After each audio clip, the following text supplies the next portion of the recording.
Continuamos ahora en Revista 110 con nuestro invitado, el abogado, politólogo y consultor político Belarminio Ramírez, quien nos viene a tratar diversos temas y entre los ineludibles está, por supuesto, el de los resultados electorales. Buenos días, ¿cómo está? Muy bien, y gracias a ustedes por el honor que me conceden de llegar a los hogares dominicanos a través de este programa. Licenciado, gracias a usted por su participación y por acceder a venir a este programa. Y comencemos con esto, que es la gran pregunta.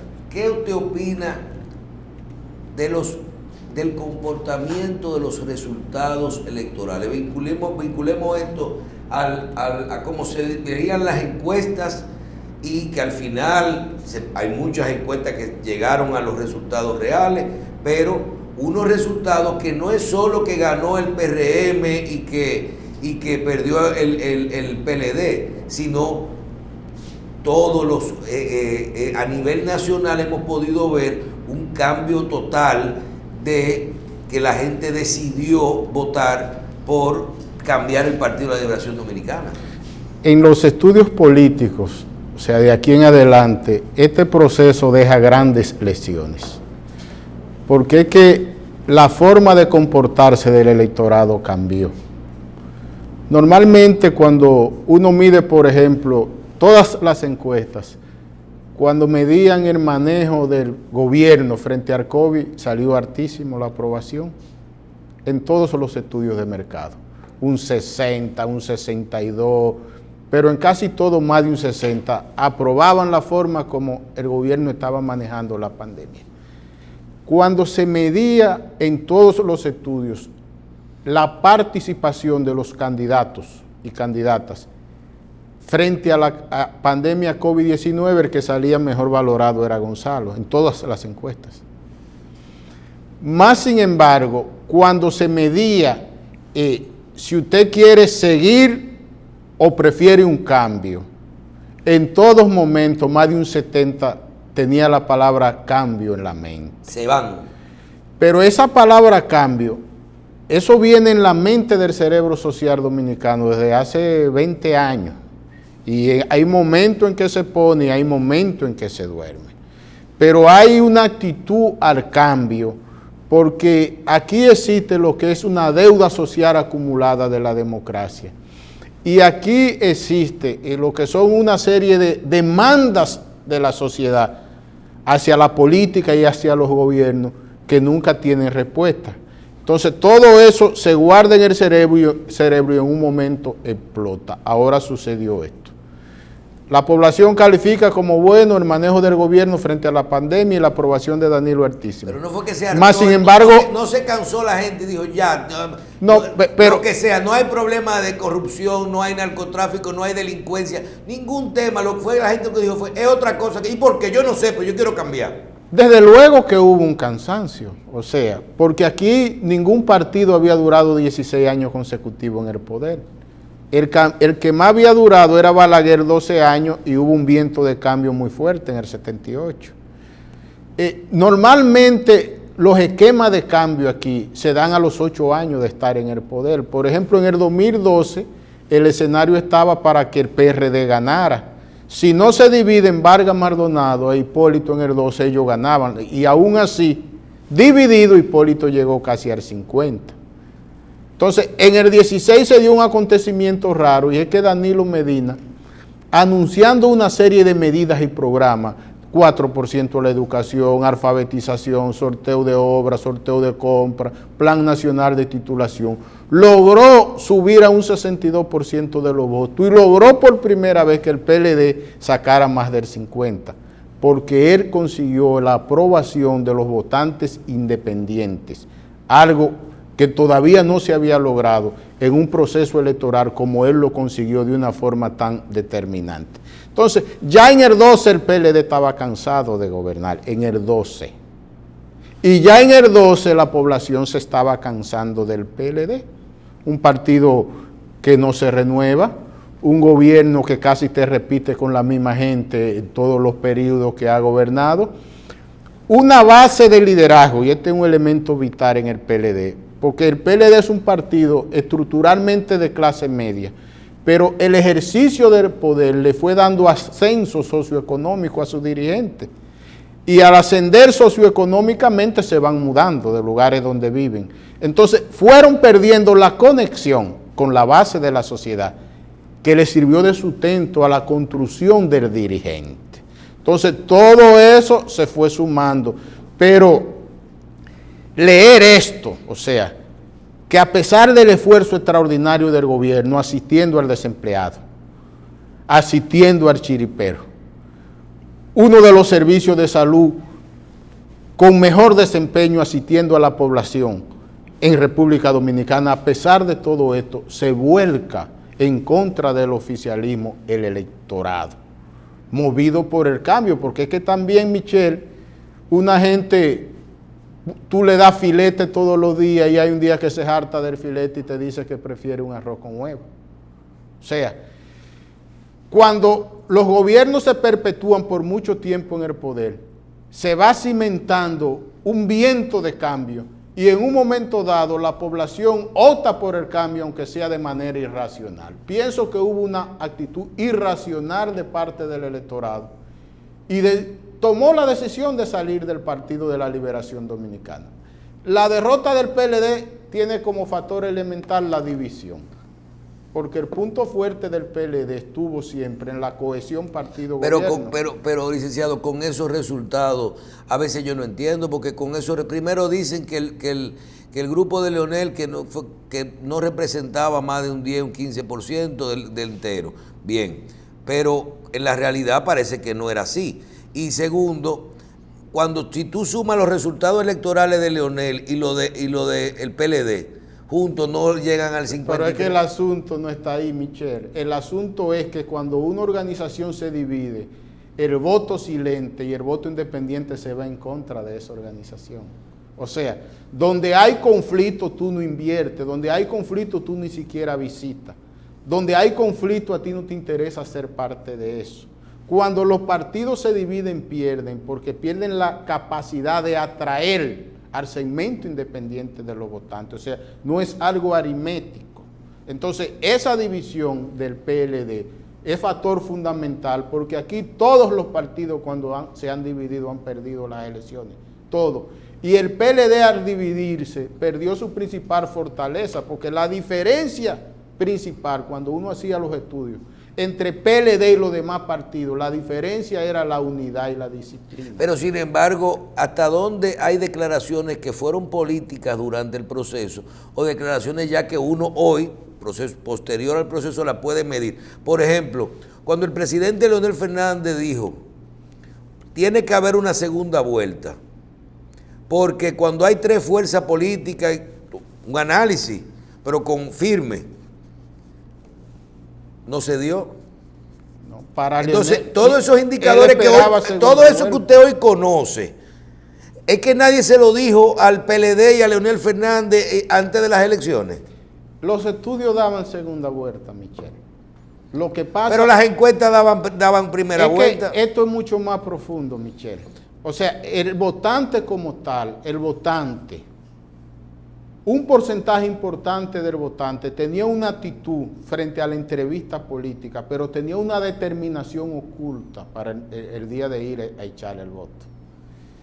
Es que no hay forma de que tú digas con los estudios de mercado, yo leo la mente social y esto va a suceder así de forma precisa. Licenciado, y si yo le digo a usted que está muy bien, estoy de acuerdo con todo lo que usted dice y me quito el sombrero ante las encuestadoras que uno realmente criticó en el proceso, porque yo no veía como dos encuestas que tuvieran lo mismo 50 y pico %, pero entonces abajo cambiaban grandes los porcentajes. Yo no veía eso muy claro. Hubo mucha manipulación. Pero al final ya los resultados hay que ver con cuáles se aproximaron. Pero yo le pregunto, fuera de las encuestas y de todo eso, y si le pegamos y ese nivel de abstención tan alto, sea por la pandemia, por lo que sea, ahí no pueden estar los votos que le faltaron a los otros. Pero Michelle, si la nómina pública, por ejemplo, hubiese votado, si cada empleado del gobierno votaba por el PLD y buscaba un voto más, la votación del PLD hubiese sido casi el doble de la que tiene.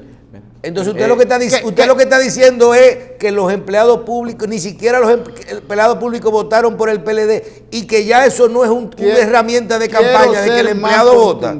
En un análisis sobre las elecciones municipales, yo dije,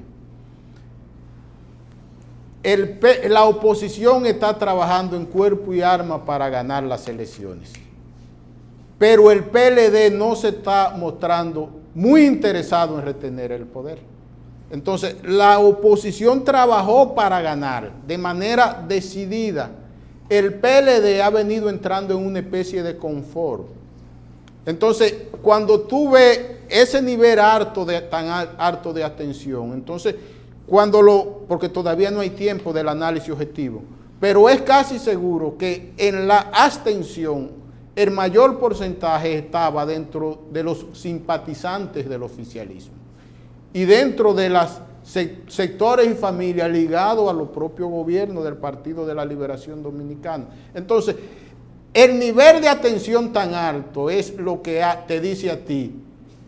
Algunas encuestadoras pudieron tener acierto, pero la mayoría no, porque en un escenario de tanta abstención, lo que sale el día de las elecciones no es necesariamente lo que te dice los porcentajes del estudio. No es claro. No es claro, porque si aquí habemos 4 personas y 2 dicen que son de un candidato y 2 de otro candidato, y el día de las elecciones el de un candidato se queda en su casa y no vota, ya ese 50-50 se cayó y termina 75-20. O termina 50-25. O 50-25. Que es lo que yo estoy viendo que sucedió en este momento. Exactamente, porque es que la pandemia lo cambia y cuando usted todo. analiza el proceso electoral, independientemente de que yo personalmente creo que podríamos irnos simple, de que hay una abstención de un 50% donde hay gente que no, realmente que tenía que votar, y por otro lado de que el sentimiento del cambio y del se van estaba por encima de todo lo que se podía percibir de otra forma. Había como 2 grupos, pero eso no había nada que hubiera podido con eso, nada. Yo decía que había una campaña de droga, de narcotráfico. Digo, mira, pueden poner a Luis Abinader con 10 kilos en el baúl y la gente va a buscar el cambio. O sea, no hay esa expectativa de que hubiera sido diferente. Pero yo le pregunto, independientemente de la abstención y del sentimiento del cambio, ¿usted no cree que a Gonzalo Castillo y a Danilo Medina lo dejaron medio solo en la campaña electoral? El PLD que sí se quedó ahí. Pero desde luego que sí, Michelle. Cuando tú observas, parte de la estructura del gobierno no participó en la campaña. Ustedes por lo menos que tienen todos estos programas diarios de televisión, hay ministros que nunca han venido aquí, directores generales, ni en campaña ni fuera de campaña. Entonces, el gabinete de gobierno de la campaña debió ser otro. Debió haber más guerreros dentro de la estructura de gobierno trabajando por la continuidad. Pero también afectó mucho lo de la pandemia, porque es que el hecho de que llegara esta pandemia, era inconcebible, por ejemplo, que el presidente Danilo Medina estuviera haciendo política por todos los pueblos del país, mientras los hospitales no tenían respuesta, por ejemplo, para atender los enfermos. La pandemia cambió la agenda del gobierno para con Gonzalo y la campaña. La pandemia hizo que el gobierno tuviera que enfocarse en gobernar. Entonces, en cierta medida, esa distancia, partido, candidato, gobierno, afectó el resultado de la votación el 5 de julio. Pero también hay un fenómeno que, ¿cómo es posible que en una primaria interna aunque fueron abiertas, del PLD, el doctor Fernández sacó una cantidad de votos? 800,000 y pico. 800,000, entonces 200, 300,000, ¿qué fue que sacó en este entonces? ¿A dónde se fue todo eso? Perdió 500,000. Bueno, porque es que es un liderazgo en declive. O sea, yo veo a Leonel bailando y celebrando y yo no entiendo qué es lo que celebra. Pero yo quiero, porque es que la política se ha vuelto muy emocional, muy sentimental. Yo, por ejemplo, estuve escuchando muy detenidamente el análisis, Michelle, que tú hiciste.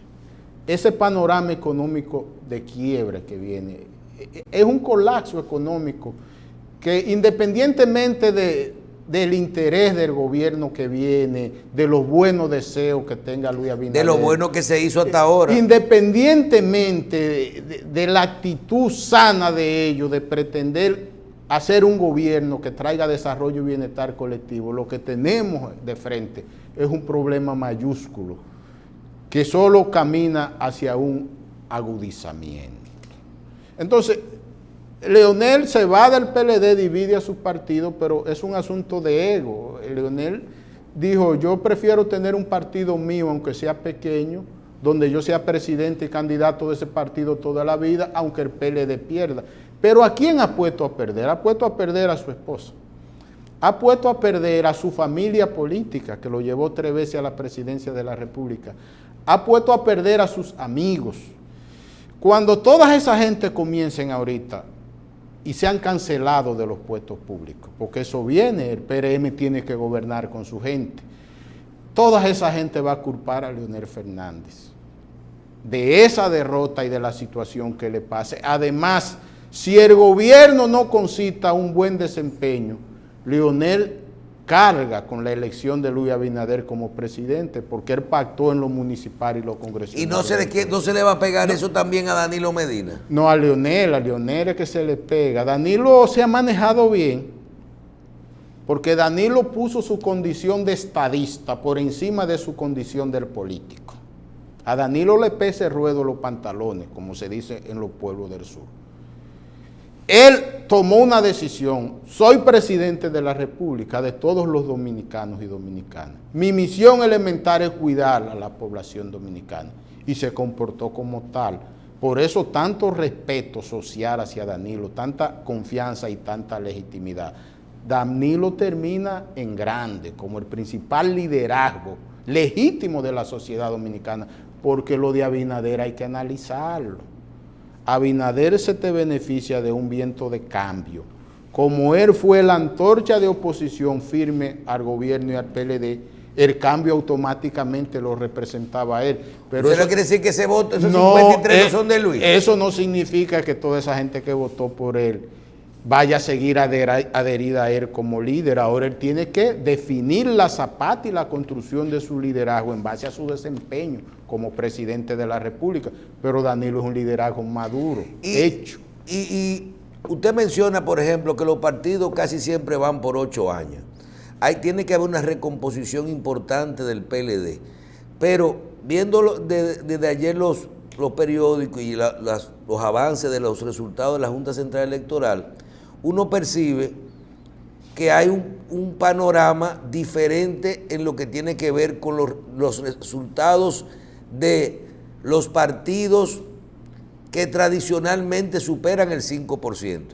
Parece que Leonel Fernández no llegó a una de esas pretensiones de tener un partido solo que sea autosostenible, porque Leonel Fernández pudo haber sido el candidato de la Fuerza Nacional Progresista y haber dicho yo la quiero, y se hubiera quedado con la Fuerza Nacional. No, pero dijo yo tengo que tener para que cuando tenga el 5% yo pueda lograr tener los fondos necesarios para sostener esta estructura política.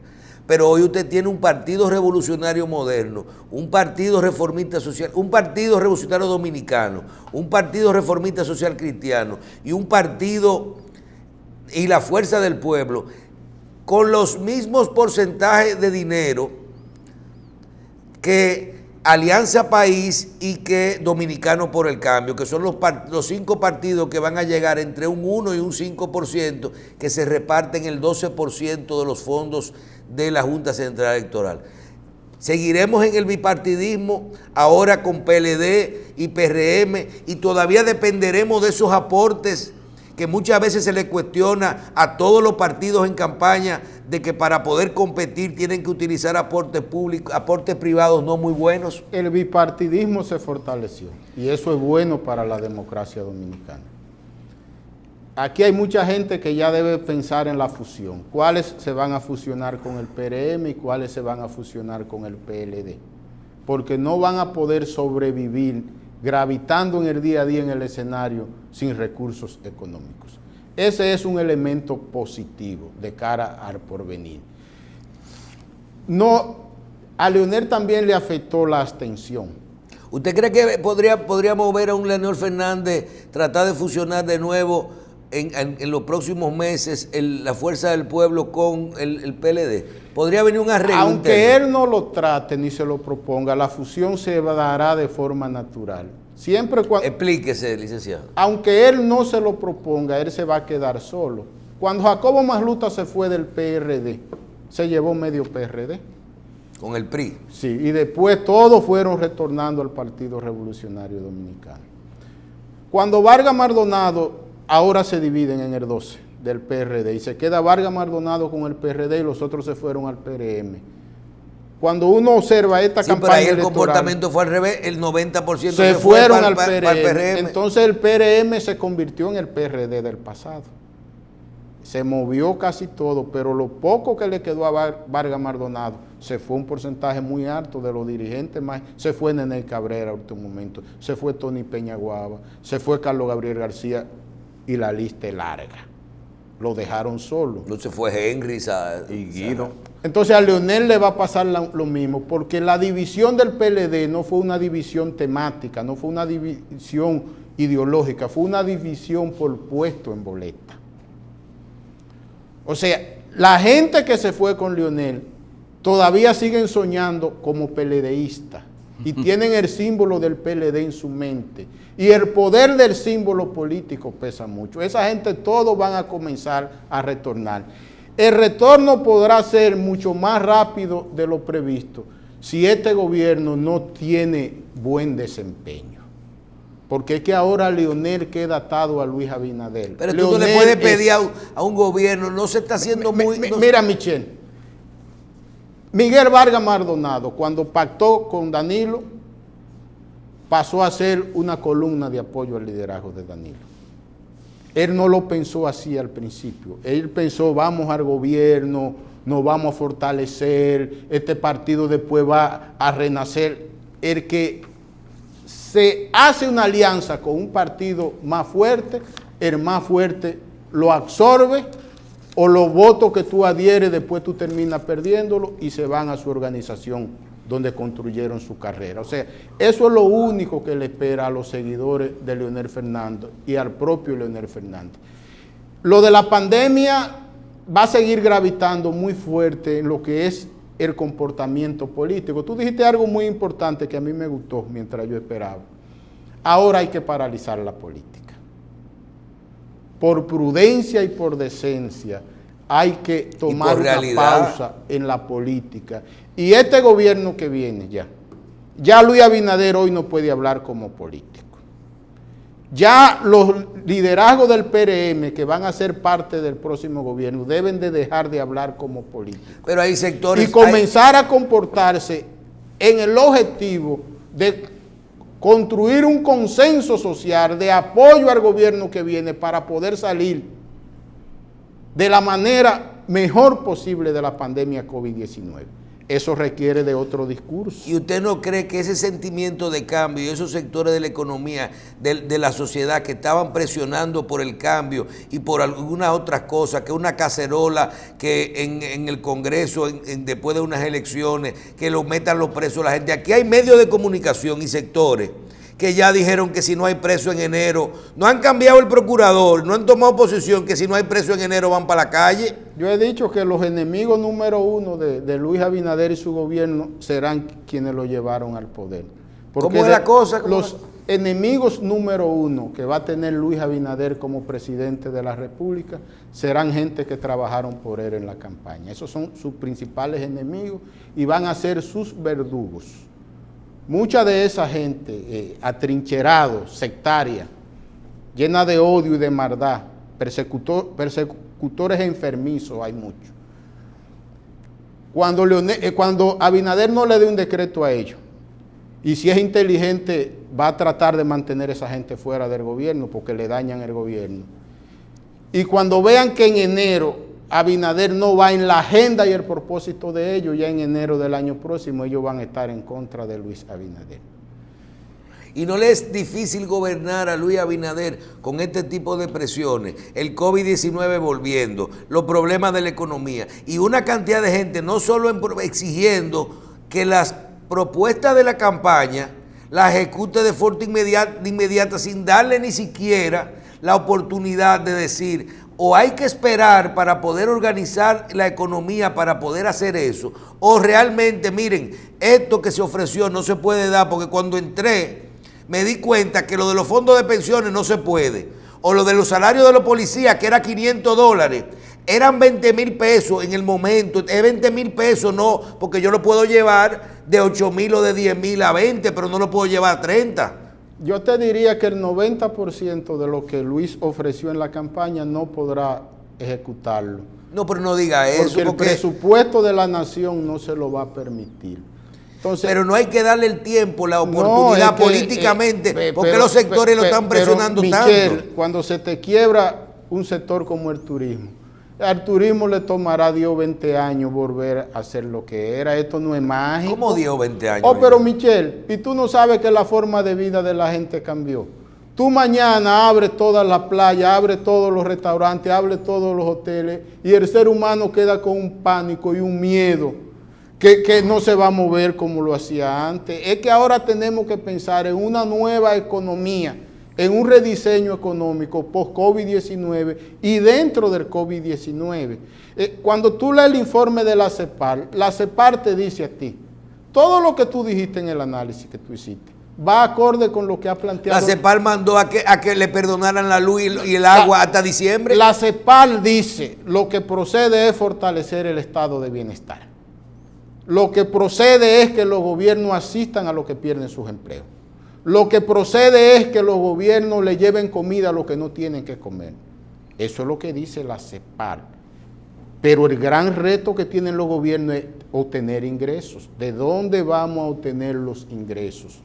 Para expandir un estado social. No, si hoy lo que hay es que postergar los impuestos otra vez, imagínate. Es que el problema es grande. Entonces, primero Luis Abinader tiene que venir con una conducta humilde a la presidencia de la República. Pero mire esto, licenciado. Usted coge la prensa de hoy y se va a dar cuenta, hoy, ¿a cómo estamos hoy? A 10. En el día de ayer ya hay gente quejándose porque los fondos del FASE había empleados que no le habían entrado. El mes pasado lo dieron 2 meses los días 7 y después lo dieron el día 8 y el 9. Y ya ayer, a quien no le habían depositado, ya estaban... se quejan, se acostumbran. Imagínense... Que tenga cuidado la gente si la gente cree que eso es eterno. Pero Luis Abinader ofreció duplicar y hasta triplicar programas. Sí, pero ¿cuándo? Tú no le puedes pedir que lo tripliquen en el 23. Asunto es, en el 23 lo va a triplicar. Él ahora no va a poder cumplir. Un año antes de irse. Él no va a poder cumplir con su deseo y su propósito. Entonces, ¿cómo él le va a explicar esto a la gente? Cuando tú buscas, por ejemplo, el discurso Obama, que llega en medio de la debacle económica de los Estados Unidos. Lo primero que hizo Barack Obama en su discurso fue desmontar las expectativas que él había creado. Sí, pero a lo mejor él lo logra gente. siendo más eficiente. ¿Por qué? Porque, por ejemplo, alguien me explicó un panorama que tiene mucho sentido. Nosotros tenemos 40,000, 38,000 policías, por ejemplo. Y no lo digan, pero a los 15,000 policías que están asignados, que no están haciendo nada, que están en otra cosa, saque esa gente y esos sueldos, súbeselo a los otros. Eso puede ser algo posible. Y las 15,000 familias de esos que se mueren de hambre. Bueno, estoy de acuerdo, pero yo lo que estoy diciendo que hay, por eso dije no lo digan. Pero pues también dice, hay 1 millón de tarjetas de solidaridad. Quita 500,000 y duplícale a las otras 500,000. O quítale la mitad a cada tarjeta, pero que todas las recetas van orientadas a afectar el nivel de vida de la gente. Mira, aquí hay que pedirle a Dios primero por Luis Abinader. A Dios, que le dé sabiduría, que lo cuide. Aquí hay que, toda la gente que le duele en República Dominicana, tiene que ver en qué medida contribuye después del 16 de agosto a que podamos salir de esta pandemia y con buenos deseos y buenas acciones contribuir a que el gobierno tenga buen resultado. Porque es que lo que está en juego es todo. Ya ahora tenemos que tomar una pausa de lo político, de lo partidario y pensar como dominicanos y dominicanas. Ahora, ¿De dónde debe venir la visión para esa nueva conducta? Del presidente. Porque si tú tienes un gobierno que llega, por ejemplo, y se comportan en el gobierno con el mismo discurso persecutorio y de ataque de la oposición, ahí mismo el gobierno se autodestruye. Pero también la están llevando forzada, licenciado, porque, por ejemplo, nosotros vemos sectores, no sé si Carlos participó de eso, cuando te dicen a ti, por ejemplo, hay cosas que no cuestan nada y nosotros la estamos esperando ahora, pero señores, aguántense, lleven la cosa suave. Nosotros queremos ver ese Congreso que ganó, con 19 senadores o 20 senadores y qué sé yo cuántos, 60 o 100 diputados, y ese gabinete entero del gobierno designado, presentar su declaración antes de 30 días. No, pero hay una... Entonces, cuando tú tienes un país que ya te dijo a ti, yo quiero un cambio. Sí, pero está la presión. Yo quiero un cambio. Está la presión de Óyeme, que se quiten la parte aquí social. van a tener ellos que tratar de que la gente entienda que necesitan un compás de espera para poder hacer la cosa.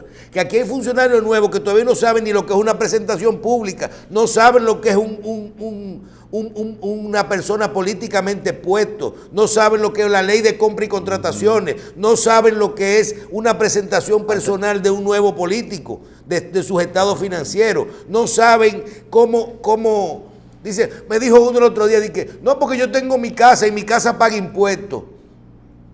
Uno dice, digo yo, ajá, ¿qué tú pagas? Dice, si todos los años yo pago, la casa está valorada en 10 millones de pesos y hay 7 exentos y yo pago por 3 porque yo pago mis impuestos. Y digo yo, ajá, ¿y de dónde fue que sacaste la casa? ¿De qué dinero fue que la sacaste? Tú no, yo no presento personal. Dice, pues usted sabe muy bien que usted no puede entrar al panorama gubernamental. Ni usted, ni su mujer, ni su mamá, ni su papá, ni sus hijos, ni su cuñado. Que tienen que estar, como dice, donde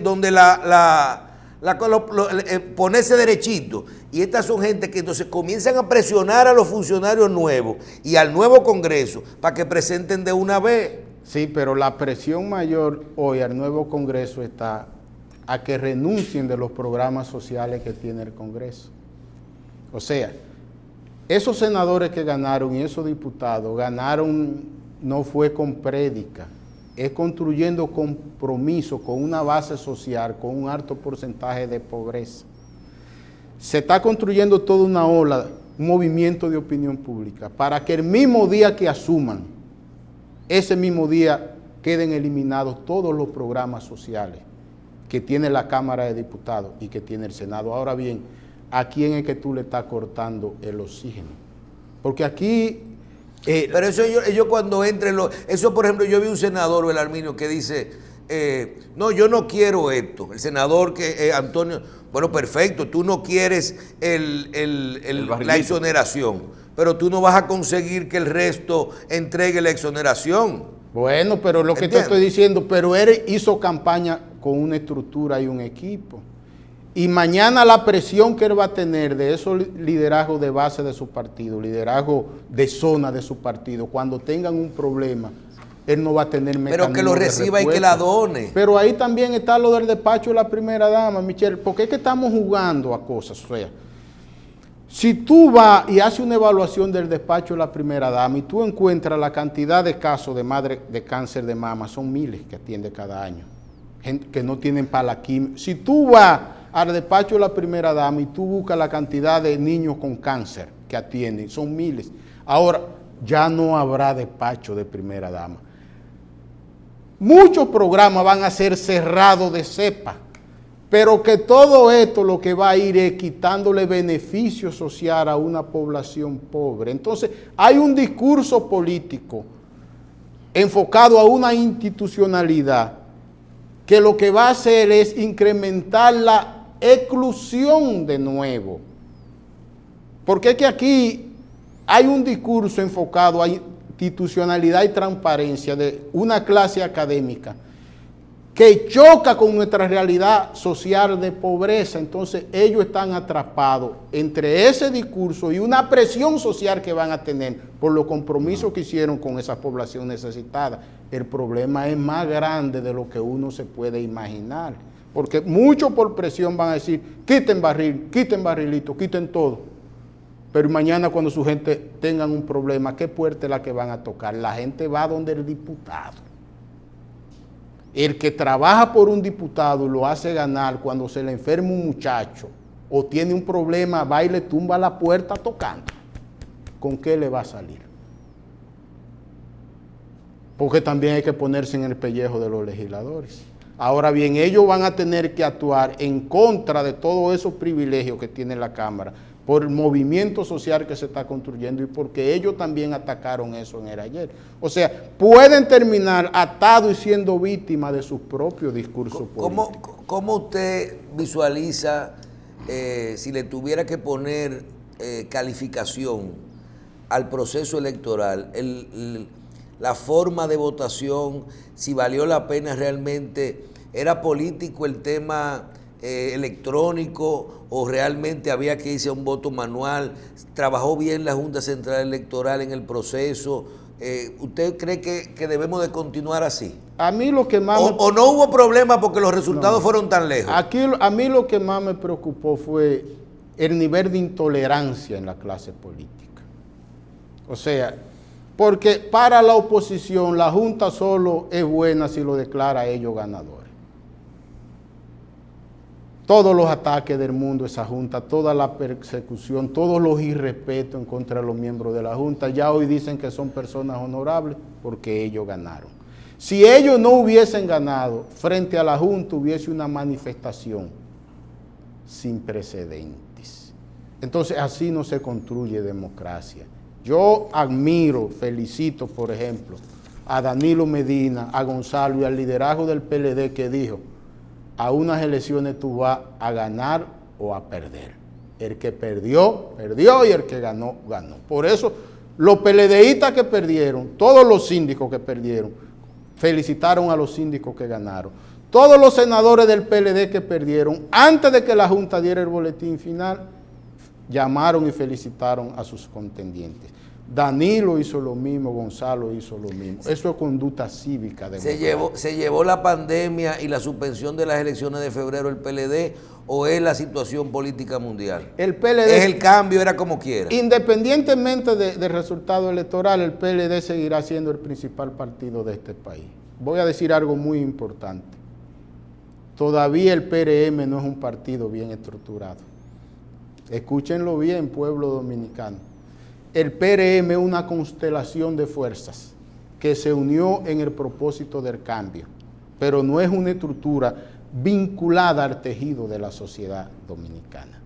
El PLD sigue siendo el partido más fuerte de este país.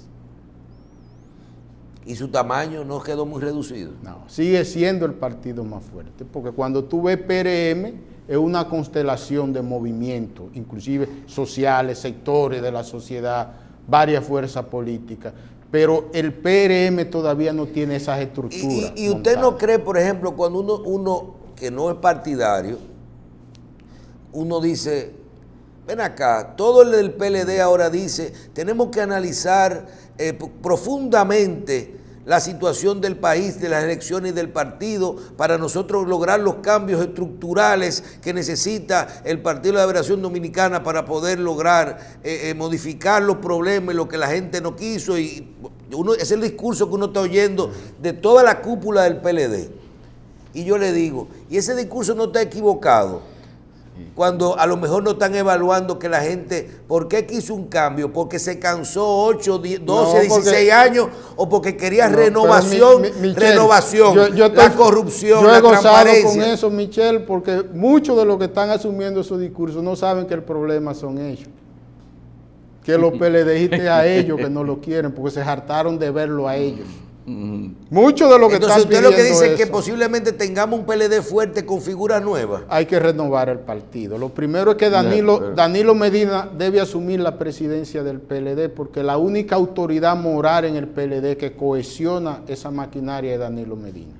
Y luego hay que hacer una reingeniería del PLD, poniendo los puestos de dirección del partido en actores vinculados a la sociedad, porque el problema está en la desconexión social que ha tenido la estructura del PLD por la perpetuidad en el gobierno y por el ascenso socioeconómico que han logrado las mayorías.